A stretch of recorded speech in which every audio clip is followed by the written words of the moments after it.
كالعادة ايه ابيض على كل راجل جدع، وايه تاني ابيض على كل راجل مش جدع عشان انا راجل جدع. اولا كده اعذروني على غزارة الانتاج، لان النهاردة فيديو، يوم الاثنين هنزل تراك، يوم الثلاث هرفع برضو كمان فيديو، لان صراحة الاحداث الجامدة جدا دي صعبان عليا ان انا اضيعها، لاني اكون ملتزم يعني بمواعيد معينة للرفع. فخلونا كان نتكلم على الاحداث الجامدة اول لما تحصل. فنظرا برضو لغزارة الانتاج ديت انا مش هعرف اصور فيديوهات كالعادة يعني زي ما انتم متعودين، وهفضل على الشكل ده بس لفترة محدودة، بعدين هرجع اصور لكم الفيديوهات اللي انتوا عارفينها. من شوية حسين عمل ابلود لصدمة، مش لتراك، لا حرفيا اللي هو عمل له ابلود ده اقل ما يقال عليه ان هو صدمة. ليه؟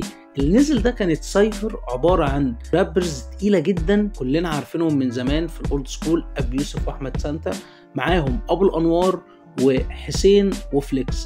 السايفر ديت بشكل كده عام احنا ما كناش متخيلين تماما انها ممكن تنزل، وانها ممكن يعني نشوف تاني الشكل ده من الاولد سكول، الليركس بقى والتكنيكس ديت والبرفورمانس اللي احنا متعودين عليه. فخلونا كده نتناول الموضوع بكل هدوء من غير ما نهلع، بالترتيب من اول واحد بدأ يرمي الفيرس بتاعه لحد الاخر.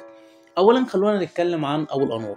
ابو الانوار من زمان كان اولد سكول على فكره، وكان كويس جدا، وبدايته اصلا ان هو كان باتل رابر شاطر جدا في برنامج راب اور داي، ولكن بعد كده انتشاره فضل يزيد لحد ما وصل للمكان اللي هو فيه ده. ولكن ابو الانوار اصلا في الاساس كان اولد سكولر. بالنسبه للليركس بتاعت ابو الانوار فهي في مستوى المتوسط، كانت كويسه بشكل او باخر، والاداء بتاعه برضو كان كويس. هننتقل بعد كده لاحمد سانتا، وبرضو احمد سانتا كان كويس، ولكن كان الشكل الطبيعي بتاعه بتاع الاولد سكول اللي هو يعني معود الناس اللي عنده عليه، اللي انا صراحه مش افضل حاجه بالنسبه لي. نيجي بعد كده للمفاجآت اللي انا تعرضت لها. اولهم كان حسين.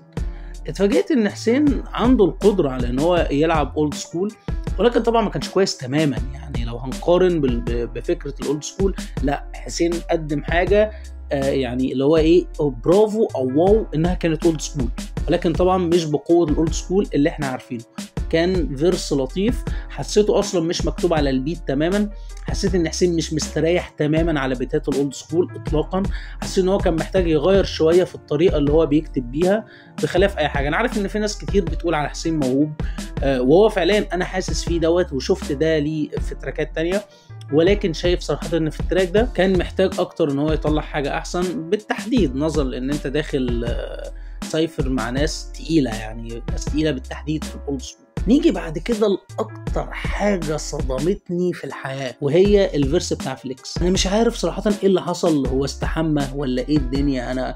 انا صراحه اول مره اسمع له حاجه بالنظافه ديت. يعني لقيت فليكس بجد مأدي وكاتب ليركس وعامل رايمز صايعه بشكل غبي ورامي ومودي بجد، وعامل حاجه قويه. انا مصدوم بصراحه. ما تقوليش ان ده فليكس ولكن على اختلاف البيت او اختلاف الجنر، لا اطلاقا، هو بجد عامل فيرس قوي بجد، ده مش فليكس اللي احنا عارفينه تماما. يعني اتخضيت بصراحه، وما كنتش معتقد ان ده ممكن يطلع منه، وهي خضه حلوه بصراحه. يعني اتمنى يخضنا من ده تاني، ويبطل بقى السيكبه اللي هو كان ماسك فيها ليل ونهار ديت. ما دام هو عنده القدره على ان هو يقدم حاجه تانية، مفيش داعي ان انت تستقبل فانز، مش عشان الفان طلعك وانت عمال تكرر نفس الحاجه اللي انت بتعملها خلاص بقى تبتدي يعني تستطرشهم، تفضل تقدم لهم نفس الحاجه على انهم طرش ما بيسمعوش. لا انت عندك حاجه قويه، وانا بجد انا منبهر، انا مش مصدق ان ده هو ده اللي بيسقط الصحاب تسقيه، انا مش مصدق ان هو ده.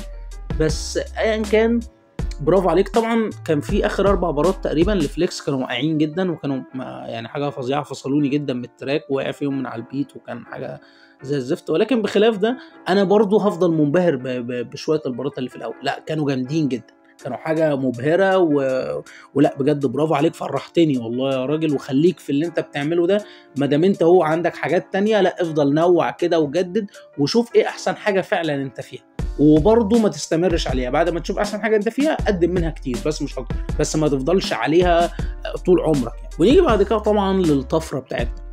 ابي يوسف نزل بفيرس اولد سكول صباح الفل بقى، اللي هو ايه، نرجع تاني الاولد سكول موضه حرفيا. ده اللي ابي يوسف تقريبا قدمه في الفيرس بتاعه، قدم فيرس قوي جدا، مهندم منمق، يليق فعلا بالاولد سكول. خلاص بقى احنا، لا انت عايز اولد سكول يا معلم، ابلع برو اولد سكول. ابي يوسف رمى فيرس محترم مليان صياعه ومليان التكنيك الاولد سكول بتاع ابي يوسف اللي احنا عارفينه القديم. يعني يوسف الطاي خلاص رجع تاني يوسف الطاي في التراك ده بالتحديد. فصراحه كان فيرس قوي جدا. ويعني لو هنقارن، لو انا يعني هنص في ارتبهم، انا هرتب اول واحد ابي يوسف، من ثم فليكس، من ثم يعني هختار صراحه سانتا ولا ابو الانوار، بعد كده الحسين. لان صراحه سانتا قدم حاجه لطيفه وابو الانوار برضه قدم حاجه لطيفه، ولكن نظرا ان هم مش الطيب بتاعي قوي في الاولد سكول فما اقدرش قوي يعني احدد. وبس كده لحد هنا يكون فيديو خلص. لو الفيديو عجبك ما تنساش لايك الفيديو وسبسكرايب للشانل. بيس اوت يا برو.